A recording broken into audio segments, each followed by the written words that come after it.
From the Presidential Palace, Manila, Dateline Malacañang.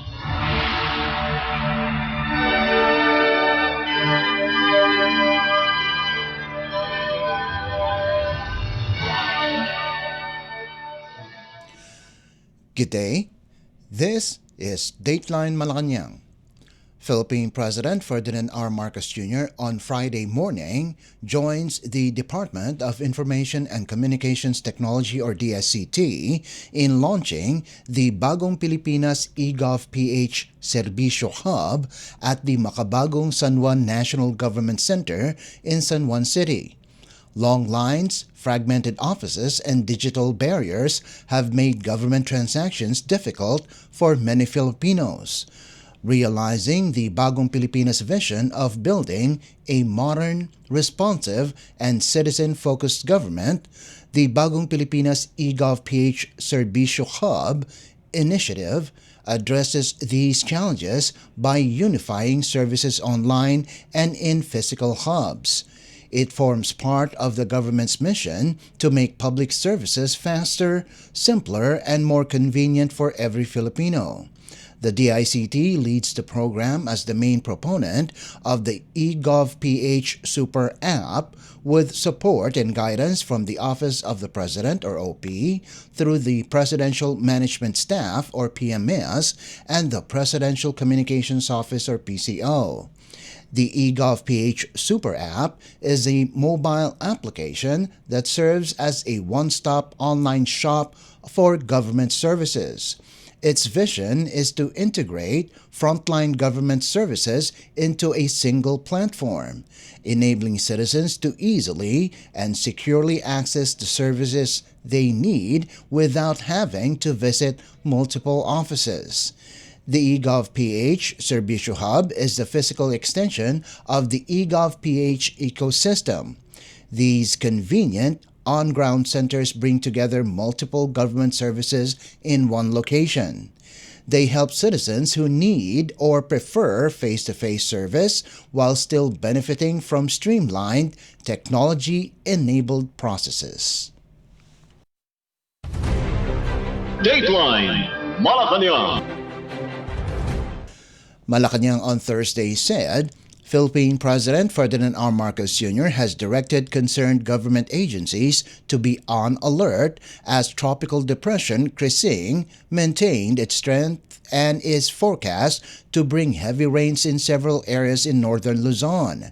In a press briefing, Palace Press Officer Claire Castro said the National Disaster Risk Reduction and Management Council, or NDRRMC, already raised a blue alert to facilitate heightened monitoring and faster response among concerned agencies as the country braces for this year's third tropical cyclone.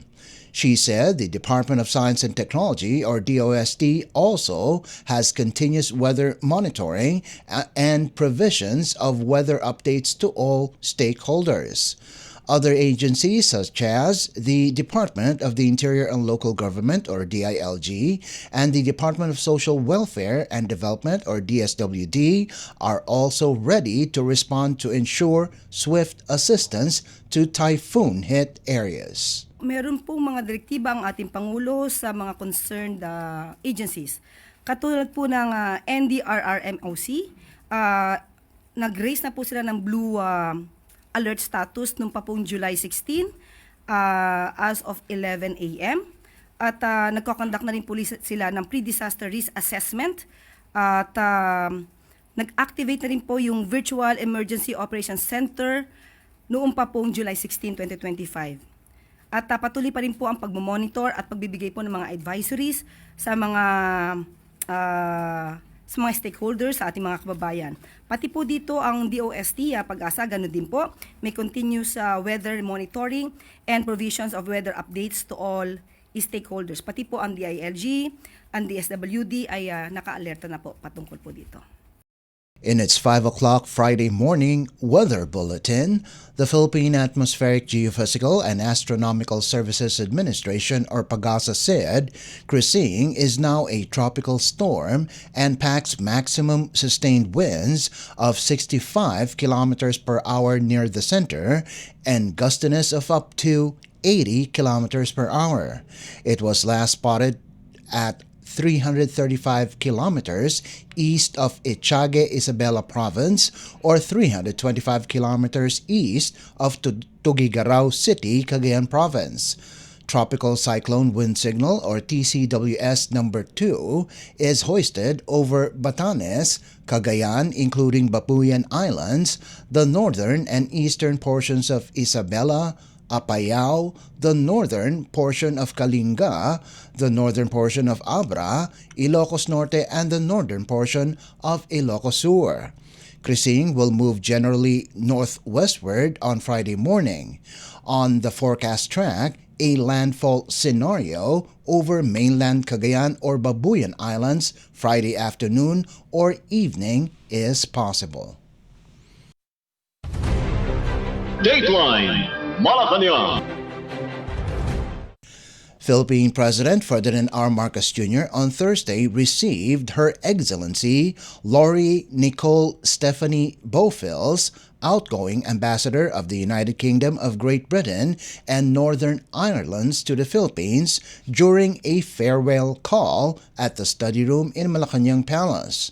During their talk, the President conveyed his profound appreciation to the UK Ambassador for her dedicated service and steadfast commitment to strengthening bilateral relations between the two countries. In response, Ambassador Bofils expressed her heartfelt gratitude for the warm hospitality extended to her throughout her posting, noting that her 4-year tenure in the Philippines has been guided by a constructive and forward-looking agenda. She further highlighted the creativity, generosity, and collaborative spirit of the Filipino people, which she considers integral to the success of the partnerships forged during her diplomatic mission. Last month, the UK ambassador bid an emotional farewell during her final King's birthday party, expressing deep gratitude for 4 years of service and affection for a country that she says changed her life. Bofils, who will be succeeded by Sarah Ann Holton by September this year, thanked government partners, business sponsors, her embassy team, and her family. Dateline Malacañang. Also on Thursday, Philippine President Ferdinand R. Marcos Jr. led the mid-year command conference of the Armed Forces of the Philippines or AFP to review the progress of the military's operations and programs. During the command conference held at Camp General Emilio Aguinaldo in Quezon City, the Commander-in-Chief was briefed by AFP officials on the efforts to address internal and external security challenges. President Marcos praised the AFP for its role in the orderly conduct of the May 12, 2025 midterm elections. The AFP presented the song Kanluran to the President as a heartfelt anthem of Filipino patriotism. The AFP said it plans to play the song in cinemas, schools, seminars, and other social gatherings. The command conference was attended by AFP Chief of Staff General Romeo Bronner Jr. and top military officials and commanders. Also present were Executive Secretary Lucas Bersamin, Department of National Defense Secretary Gilberto Chodor Jr., Special Assistant to the President Antonio Lagdabeo Jr., Senior Undersecretary Isidro Purisima of the Office of the Presidential Advisor on Peace, Reconciliation, and Unity or OPAPRU, and National Task Force LCAC Executive Director and Undersecretary Ernesto Torres Jr. Dateline Malacañang. Meanwhile, Philippine President Ferdinand R. Marcos Jr. has signed into law 3 measures declaring parcels of land in Guimaras, Quezon, and Albay provinces as protected areas. The President on July 9th signed Republic Act or RAs 12225, 12226, and 12227, adding parcel of land in Nueva Valencia, Guimaras, San Andres, Quezon, and Pulangi and Owas municipalities and Ligao and Tabaco cities, all in Albay, to the list of areas protected under the National Integrated Protected Areas System or NIPAS. According to RA 1225, the protected area in Nueva Valencia, Guimaras will be classified as National Park, which will be known as Tacloban and Tandog Group of Islands Natural Park. RA 12226 declares the Alibijaban Wilderness Area in San Andres, Quezon as a protected area under the category of Protected Landscape and Seascape, which be referred to as the Alibijaban Protected Landscape and Seascapes or APLS. Based on RA 12227, the protected area in Pulangi and Owas municipalities, as well as Ligao and Tabaco cities in Albay province, will be referred to as the Mount Masaraga Protected Landscape. The new laws create Protected Area Management Boards or PAMBs to oversee and manage the sites in 3 provinces. The PAMBs will be composed of officials from the Department of Environment and Natural Resources or DNR, legislators, government agencies, local government units or LGUs, indigenous peoples groups, and non-government organizations. A trust fund will likewise be established for purposes of financing projects of the protected areas. The PAMB will retain 75% of all revenues raised, which will be deposited to the Protected Area Retained Income Account in any authorized government depository bank within the locality. The fund may be augmented by grants, donations, and endowment from domestic or foreign sources. The RAs, however, stressed that the funds must not be used for personal services expenditures. The LGUs are directed to continue the imposition of taxes and collection of all other fees they have traditionally collected, including business permits, property tax, and rentals of local government's facilities. The law takes effect 15 days after publication in the Official Gazette or in a newspaper of general circulation. Dateline Malacañang. Still on Thursday, Malacañang called on Filipinos to stand united in upholding the country's sovereign rights and to promote national identity as a maritime and archipelagic nation. In a press briefing, Palace Press Officer Claire Castro said, every Filipino should be proud of what they have in the country. Dapat lamang po natin i-promote at ipagtanggol ang ating sovereign rights, ang ating mga karapatan patungkol po sa rights ng ating bansa. Kaya nga po sabi natin, muli, magkaisa po tayo. Bawat Pilipino dapat ipagpunyagi kung anong meron tayo sa Pilipinas, maging pro-Philippines. Lagi.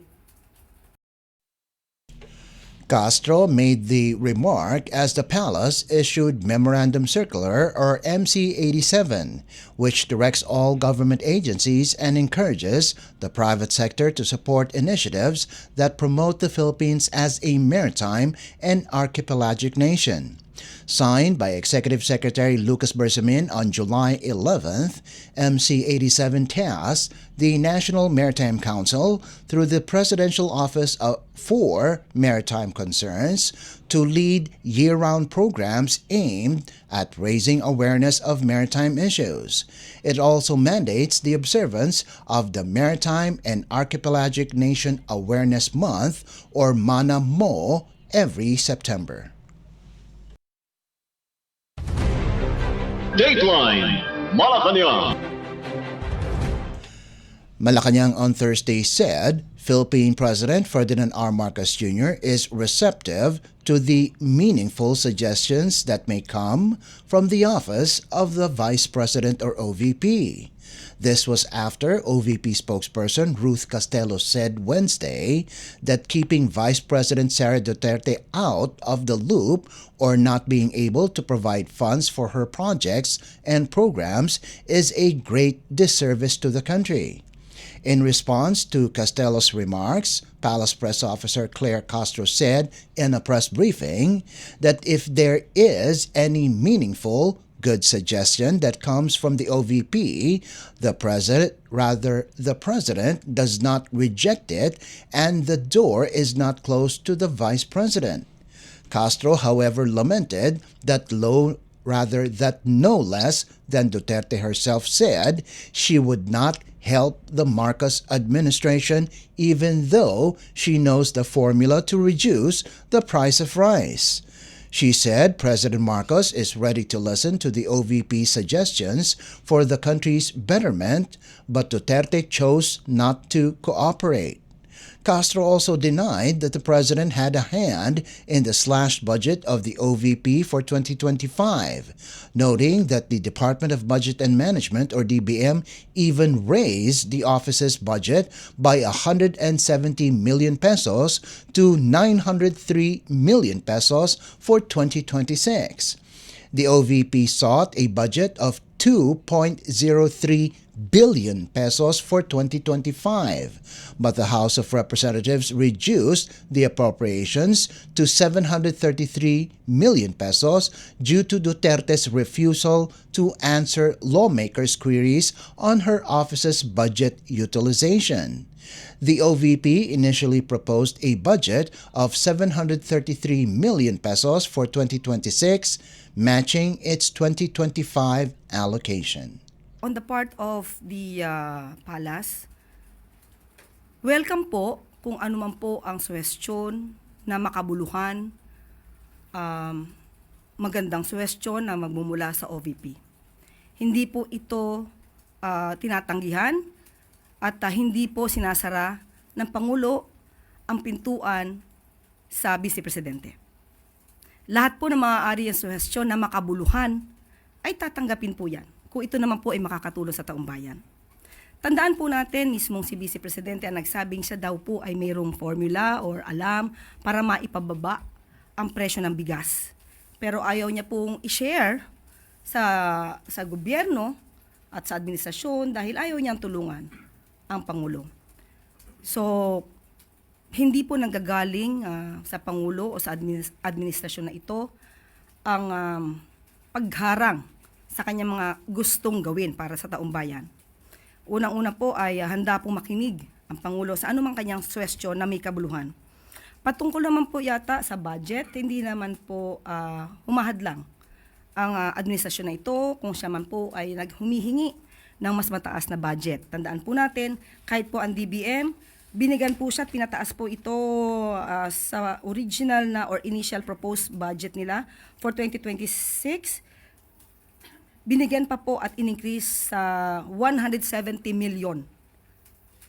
Inaprubahan po ito ng DBM at sa ngayon po ang proposed budget ng OVP ay from 733 million ay ginawa po 903 million. Okay, kung di po tayo nagkakamali, medyo malaki po kasi ang hiningi nila, ang proposed budget nila para sa taong 2025, parang 2.03 billion. At ang nagkataon lamang po na hindi niya po ito na ipagtanggol ng maayos sa House of Representatives. So, kung ano man po ang naging desisyon ng House of Representatives ng Congress, ay hindi na po ito saklaw ng Pangulo. Mas mabuti po siguro kung mas nais niya po na mas malaking budget bilang katulad na isang estudyante, kung meron kayong thesis na gusto idepensa po niyo na maayos para po kayo mapagbigyan. That was Palace Press Officer Claire Castro. Dateline Malacañang.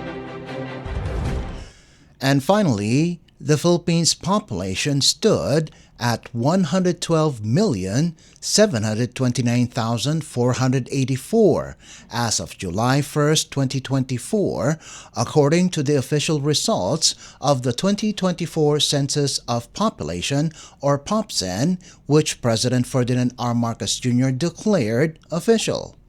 President Marcos issued Proclamation Number 973 directing the Philippine Statistics Authority, or PSA, in coordination with the Presidential Communications Office, or PCO, to disseminate the population data by province, city and/or municipality, and barangay or village to all concerned government agencies and offices.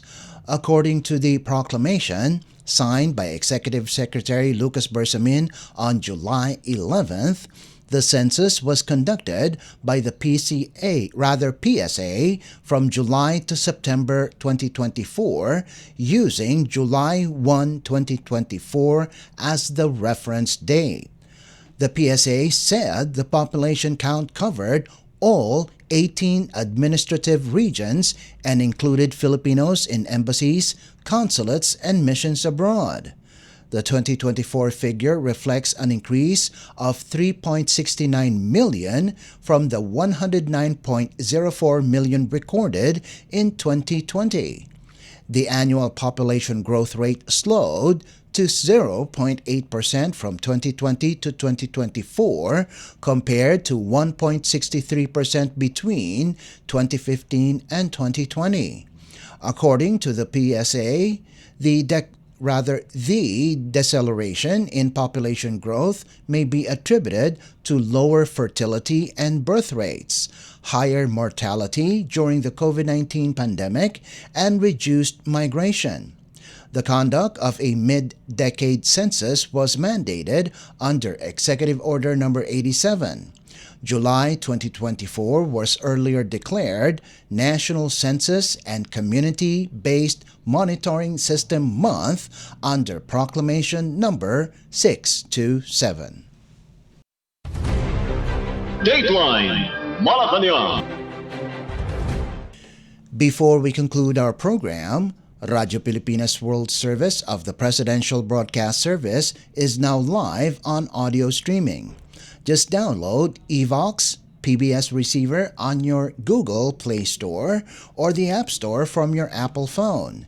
You can also visit our Facebook page and YouTube channel. Just type in and search for Radyo Pilipinas World Service. Kindly subscribe, like, and share our posts as well. And that concludes this edition of Dateline Malacañang. For Radyo Pilipinas World Service, this is Leo Magpayo. Good day and stay safe. From the Presidential Palace, Manila, Dateline Malacañang.